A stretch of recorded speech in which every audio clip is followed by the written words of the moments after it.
एक as ruling government का रहता है, उसके बावजूद भी जनता जनार्दन ने अपना आशीर्वाद दिया। त्रिकोणीय मुकाबला होने के बावजूद भी जहां ये प्रयास किया गया था कि मुद्दों से ध्यान भटकाया जाए, जनता जनार्दन ने अपने विवेक, अपनी परिपक्वता को इस चुनाव में दर्शाया है। बीजेपी की जो प्रत्याशी थी सिक्योरिटी जब्त हुई है, जबकि वहां पर जो मुकाबला होता था काफी रोचक मुकाबला होता था, इस बार सिक्योरिटी जब्त करवाई आपने, इस पर क्या कहना? निर्दलीय प्रत्याशी की तरफ लोग नहीं, जहां तक आपको जुब्बल नावर कोटखाई के इतिहास के बारे में आपको मालूम है कि हमारा कांग्रेस पार्टी का एक मजबूत गढ़ रहा है और अतीत में भी जब हमारे कैंडिडेट्स यहाँ से, चाहे हमारे अपने दिवंगत नेता ठाकुर रामलाल जी रहे हो, राजा वीरभद्र सिंह जी रहे हो, उनके कार्यकाल के दौरान भी भारतीय जनता पार्टी के उम्मीदवारों की जमानतें जब्त हुई है और इस चुनाव में भी परिणाम आपके सामने है। तो उपचुनाव में जो जनता का समर्थन मिला है 2022 की अगर बात करें तो किस तरह का रहेगा, क्या ये सिलसिला लगातार जारी रहेगा?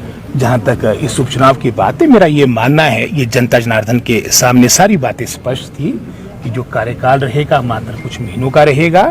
जुब्बल नावर कोटखाई की प्रबुद्ध जनता जनार्दन ने आने वाले भविष्य को देखते हुए, आने वाले मैं समझता हूँ समय को देखते, क्योंकि 2022 को मात्र कुछ वर्ष भी मैं कहूँगा नहीं, अपना जनमत दिया है।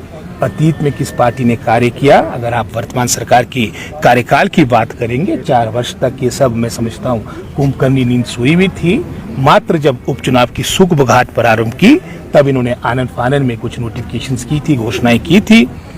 लेकिन जैसे मैंने पहले कहा, हमारे जो प्रबुद्ध मतदाता अपने विवेक के लिए, अपनी परिपक्वता के लिए जाने जाते हैं और यही कारण है कि पूरे हिमाचल प्रदेश में जुब्बल नावर कोटखाई एकमात्र ऐसा विधानसभा क्षेत्र है जहाँ से 2 मुख्यमंत्री निर्वाचित हुए हैं। सर, क्या प्राथमिकताएं रहेंगी आपके इस कार्यकाल में? कुछ ही समय आपको मिला है, कैसे लेंगे आप इसे? अब जैसा आपने कहा कि मात्र कुछ महीनों का कार्यकाल है, मेरा ये प्रयास रहेगा कि 2017 के उपरांत मैं समझता हूँ जो मेरे समय की प्राथमिकताएं थी, प्रायोरिटीज थी, जो लंबित पड़ी है, इस कार्यकाल के दौरान जो समय मेरे पास है उसका एक एक पल का सदुपयोग हो। उदाहरण के तौर पे हमारे समय की जो मुख्य सड़क थी ठियोखड़ा पत्रहाट कोटी रोड, उसका लगभग कोई 8% के आसपास का कार्य शेष रहा है, उसका कार्य मुकम्मल हो।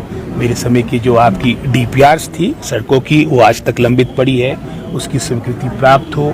पेयजल क्षेत्र की अगर मैं बात करूंगा, 38 करोड़ की हमारी ब्रिक्स की पब्बर नदी से 28 पंचायतों के लिए जो हमने डिस्ट्रिक्ट शिमला की एकमात्र पेयजल योजना सैंक्शन करवाई थी 38 करोड़ की, उसका 4 वर्षों तक मैं समझता हूँ टेंडर भी वर्तमान सरकार अवार्ड नहीं करवा पाई।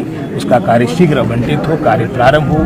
66 kV का सब स्टेशन विद्युत क्षेत्र हमारा हाटकोटी में कार्य चला है, बड़े कछुआ चाल से चला है, उसको भी शीघ्र अमली जामा पहनाया जा सके। हमारे कार्यकाल के दौरान एपिडा के माध्यम से 3 कोल्ड स्टोर्स हमारे क्षेत्र में 8-8 करोड़ के स्वीकृत हुए थे और डबल इंजन सरकार के बनने के बाद इसको निरस्त किया गया, उसको भी बहाल करने का हर संभव प्रयास होगा। सर, सेब बाहुल क्षेत्र से आप आते हैं और इस बार सेबों को लेकर काफी जो है बागवान नाखुश थे, रेट नहीं मिल पाए। MIS और MSP की मांग हो रही है, क्या अगर आपकी सरकार आती है 2022 में तो आप प्रयास करेंगे कि बागवानों के ये मुद्दे? जहाँ तक सेब बाहुल्य क्षेत्र की आपने बात कही है, जुब्बल नावर कोटखाई में लगभग हिमाचल प्रदेश का 25 से 30% के आसपास सेब का उत्पादन होता है और कांग्रेस सरकार के कार्यकाल के दौरान चाहे हमारे सरकारी क्षेत्र में कोल्ड स्टोर स्थापित करने की बात रही हो, चाहे अपने क्षेत्र को जीवन रेखा, भाग्य रेखा सड़कों से जोड़ने की बात रही हो, एक मजबूत आधारभूत ढांचा स्थापित किया गया है और आने वाले समय में ये क्रम जारी रहेगा। धन्यवाद।